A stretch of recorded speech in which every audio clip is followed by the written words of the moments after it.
Alors, je m'appelle Claire Sancelot, originaire de Lille.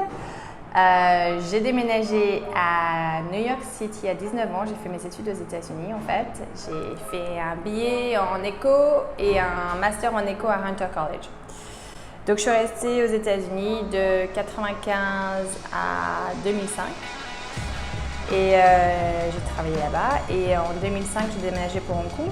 Et à Hong Kong, en fait, j'ai travaillé dans la manufacture. Donc ça, c'était super intéressant parce que maintenant, ce que je fais maintenant à Kuala Lumpur, c'est aussi dans la manufacture. Pour des raisons familiales, en fait, on a décidé de déménager pour Kuala Lumpur en septembre 2016. En fait, ça a été super pour moi parce que ça m'a permis de faire ce que j'ai toujours voulu faire, c'est-à-dire avoir une boutique zéro déchet, pas loin de chez moi.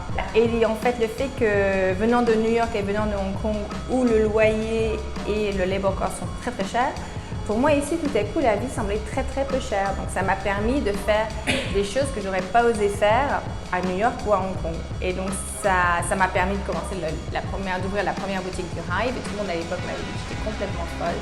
Ouvrir une boutique zéro déchet dans un pays en voie de développement, ça semble pas du tout adapté, il n'y aura pas de customer et tout ça. Et en fait, il s'avère que ça a super bien marché. Enfin, ça a pris 2 ans avant de super bien marcher, mais maintenant ça marche super bien. Et on ouvre notre 4e boutique le 1er juillet. Et on ouvre notre 4e boutique dans un dans le plus grand centre commercial de la ville qui s'appelle Intermart. On veut vraiment donner à tout le monde l'occasion d'acheter zéro déchet. Bon, après ça, nous, nos produits, on s'assure qu'ils sont vraiment affordable. C'est-à-dire qu'on veut qu'on est moins cher que le supermarché un peu chic de la ville, on va dire.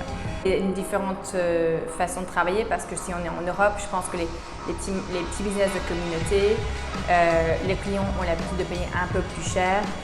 Mais nous, on ne peut pas parce qu'encore une fois, on est dans un pays en voie de développement, donc ça n'est pas possible de faire cette stratégie. Donc nous, la stratégie, c'est de rester moins cher et plus compétitif que même les autres supermarchés de proximité.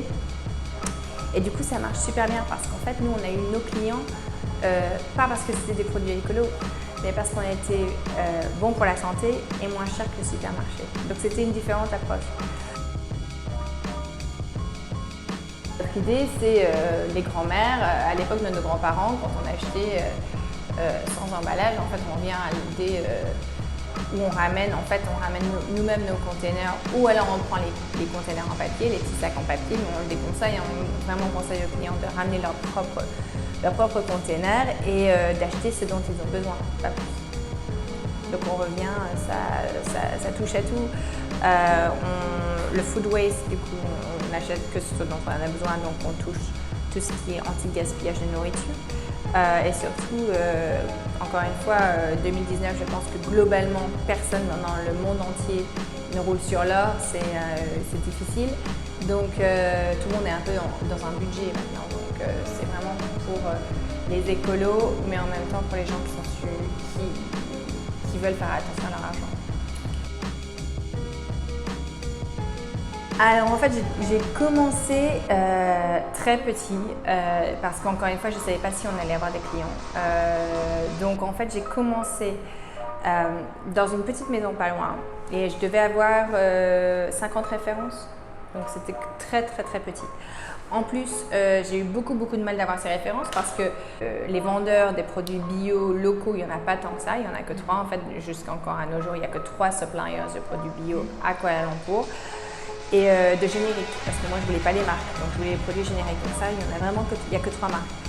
Et en plus, au départ, évidemment, moi aussi j'aurais fait comme eux, ils ne voulaient pas que je leur revende leurs produits en bulk.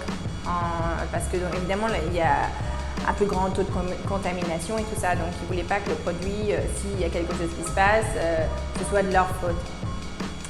Donc ça a été énormément de discussions, comme quoi, de papiers comme quoi il n'était pas eligible in case of suing et tout ça, que le Hive serait responsable de quoi que ce soit s'il se passait quelque chose avec leurs produits. Donc il y a eu énormément de convincing parce qu'au départ vraiment ils n'étaient pas chauds. Et c'est pour ça qu'on a démarré qu'avec 50. Mais maintenant avec de la réflexion, c'était très bien parce que j'aurais commencé avec 500 références, j'aurais été en fait écroulée parce que j'ai pas l'habitude, j'ai jamais travaillé dans le F&B before et j'ai jamais travaillé dans le retail. Donc pour moi, c'était une bonne façon d'apprendre. Ça, c'est pour 2019, ça reste sur la Malaisie. 2020, on passe à l'étranger, si ça se passe bien. La marque grandit bien, donc c'est toujours en Asie du Sud-Est. On vend déjà pas mal de nos produits un peu en Indonésie, au Brunei et tout ça, mais on voudrait passer à la vitesse supérieure, mais ce ne sera pas avant 2020. Au début, non, on n'a pas eu de concurrence pendant 2 ans, mais une fois que ça a commencé à marcher, évidemment, on a eu de la concurrence. Mais pour l'instant, on a beaucoup de chance, on est vraiment loin devant. Mais ne jamais underestimer la concurrence. Non. Alors, c'est le gros problème du moment. Comme on est en pleine expansion, je suis la seule actionnaire et la seule shareholder. Donc là, je commence à avoir un gros problème financier parce qu'on est en pleine expansion et on veut continuer à grandir, il nous faut plus de cash. Donc là, je suis dans le process de prendre plus d'associés. On peut être les Mark Zuckerberg et on peut ne pas finir le college et aller directement faire sa propre boîte. Moi, ce que j'adorais, c'est que j'ai travaillé 20 ans avant pour d'autres compagnies. Donc ça, c'est vraiment... Moi, c'est ce que je conseillerais. Travailler pour une grosse compagnie ou une petite SMI ou CAC 40, d'apprendre au maximum, structure, management, tout, la compta, et après avoir sa propre compagnie. Parce que là, quand on a sa propre compagnie, on n'a pas trop droit à l'erreur. C'est le gros problème. Donc une erreur peut être assez catastrophique. Donc autant bien apprendre avant chez les autres qui ont déjà mis toute la structure et après avoir sa propre idée et sa propre idée de business plutôt que fraîchement sorti de l'école de commerce. Oui, mais moi ça ne me dérange pas parce que encore une fois j'ai travaillé à New York et j'ai travaillé à Hong Kong. J'ai toujours travaillé avec des cultures complètement différentes. Et puis j'ai beaucoup travaillé en Chine aussi. Donc c'est aussi encore une façon de travailler différente. Donc ici, beaucoup de gens se plaignent, je le sais. Mais moi je ne me plains pas parce que, comme partout, il y a des avantages et des inconvénients. Donc il faut être flexible. Mais de toute façon, si on est CEO, si on est boss, il faut être flexible. On va droit dans le mur. C'est dur à dire parce que je suis une femme et je suis le boss. Pour l'instant, non. J'ai énormément de chance. De toute ma vie professionnelle, 20 ans, j'ai eu que 2 mecs boss qui étaient des gros cons. Et là, c'était pas du harcèlement sexuel, c'était juste de la misogynie. Après, en tant que femme, on reste pas.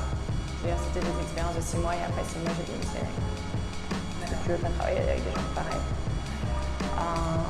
Mais c'était pas des expériences horribles comme beaucoup de femmes. C'était juste de la misogynie, ce qui n'est pas acceptable. À l'époque, on ne pouvait rien dire. Et puis en plus, à l'époque, j'étais trop jeune. J'aurais pas su me défendre. Mais après, à KL, ça m'est jamais arrivé. Pourquoi? Parce que j'ai toujours été dans la position de power. Donc c'est ça le truc. C'est que ça peut quand même arriver. Et encore une fois, c'est moi qui est dans la situation again, c'est toujours le même problème. C'est le power. Si le male a the power over the female, then he can do whatever he wants to do. Donc là, c'est moi qui ai le power, donc personne. Même quand je fais des grands événements et on est avec d'autres founders, CEO et on se voit tous et on discute, j'ai jamais eu de moment de misogynie ou quoi que ce soit. J'ai eu beaucoup de chance. Au début, les médias m'ont adoré. Donc on a eu énormément de médias. Parce que c'était un projet tellement unique pour la ville. Et je pense qu'ils étaient contents d'avoir un petit peu un air de fraîcheur, de nouveau. C'était une époque encore très gloomy. On commençait à entendre le 1MDB scandal et tout ça. Donc je pense que tout le monde était heureux que j'arrive et que j'apporte un petit souffle de nouveauté, quelqu'un qui veut changer les choses. Donc tout de suite, c'était un peu le media darling pendant... J'en ai pas profité, j'aurais dû en profiter. Je m'en suis pas rendu compte, j'étais tellement occupée à mon truc. Mais j'étais le media darling pendant à peu près 2 ans. Ouais. Mais du coup, voilà, je pense que ça m'a donné un peu l'immunité et j'ai pas été trop attaquée. Il faut être positif pour moi. Travailler dur, ça c'est clair. J'ai toujours travaillé dur. Travailler dur et être toujours très positif. Mais on n'a rien sans rien, ça c'est évident. Il faut vraiment, surtout moi je suis dans l'écologie, alors il faut vraiment rester positif. Mais faire son petit truc, être bien, envoyer des énergies positives à tout le monde. S'il y a un gros con autour de nous, on l'évite. Pas besoin des gens toxiques autour de nous, ça on les évite et puis tout va bien.